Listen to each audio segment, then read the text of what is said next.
The status trap. Why do we fall into this trap? Why do we treat the elite better than the everyday person? I will explain everything that happens in your brain and a few reasons why we do act this way. It's not fair, but somehow we benefit from it as our brain kind of likes that.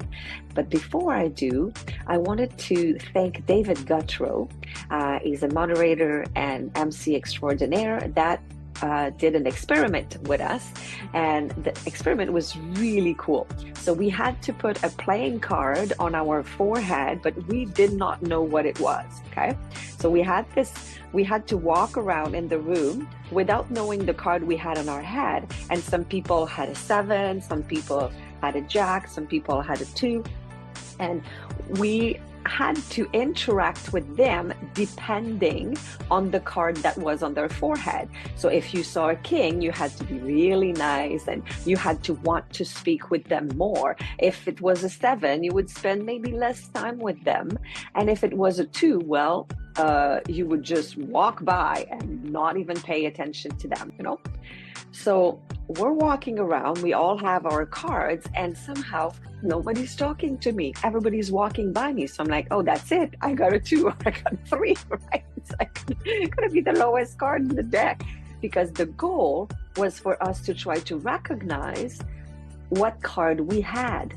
And at the end of the time allotted, we had to go against the wall and position ourselves in the row to which we thought we were. So we would be, if you thought you had a low card, you would go to this end. If you thought you had a king, you would go to the other end. Halfway through the process, David interrupts the experiment and he says, now I just have one piece of information to tell you. The ace is actually the highest card, not the lowest. Immediately, everybody started to talk to me and everybody started to kind of treat me like a queen. So I thought, that's it, because everybody was ignoring me before, and now that I am the highest card, everybody's coming to me. So when it was time to line up, I knew that I had to be the highest card, and true enough, because that information was crucial. So why do we do that? You know, like you go into a meeting, you're meeting new people, and then you ask, so what do you do? And they say, oh, I'm a janitor. And then you're like, okay, pass. And then they say, oh, I'm the CEO of a $5 million company. And then you say, okay. And then we start talking to them. Or why, when you meet a famous person and you recognize an actor sitting at the airport over there, and then you're like, oh my gosh, I just saw so-and-so, and then you're so excited.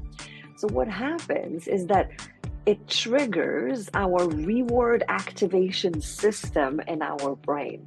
So what happens when you see somebody famous or when you see somebody of a high status, your brain's reward system, particularly that dopamine, it's called the dopaminergic pathway, that gets activated. And that system is responsible for feelings of pleasure and motivation.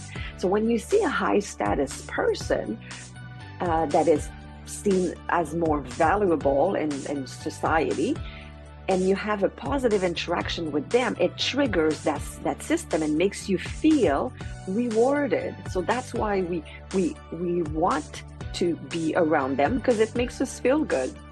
The second part of the brain is that amygdala. We're talking about threat detection.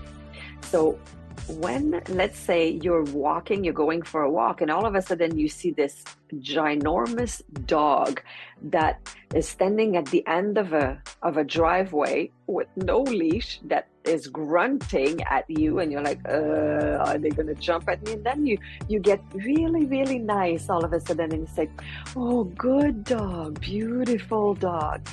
It's because your threat detection in the amygdala is making you feel more anxious or concerned when you see a threat. And usually people of higher status will trigger a little bit of concern when you're interacting with them. So because you're afraid a little bit, you will be nicer and you will act nicely because somehow that they're perceived as potentially being able to harm you because they're higher than you in the society somehow.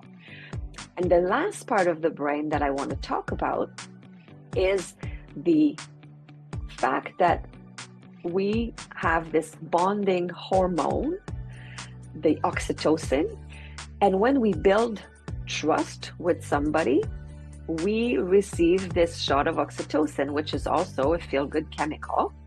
And that's influenced by social hierarchies as well, because you're more likely to trust and cooperate with somebody that's of higher status because of the perceived benefit you feel that when you will bond with somebody that is from a higher status, that you will potentially receive something in exchange, that potentially they will be able to help you more than somebody that is perceived as a lower status. So thank you again, David Guthrie, for teaching us about this experiment. It got me searching and thinking about what happens in our brain. So hopefully you learned a little bit more about what happens in our brain and the reason why we have these social interaction and why we fall into the status trap. And I will see you next week for another blog on confidence performance to unlock your full potential.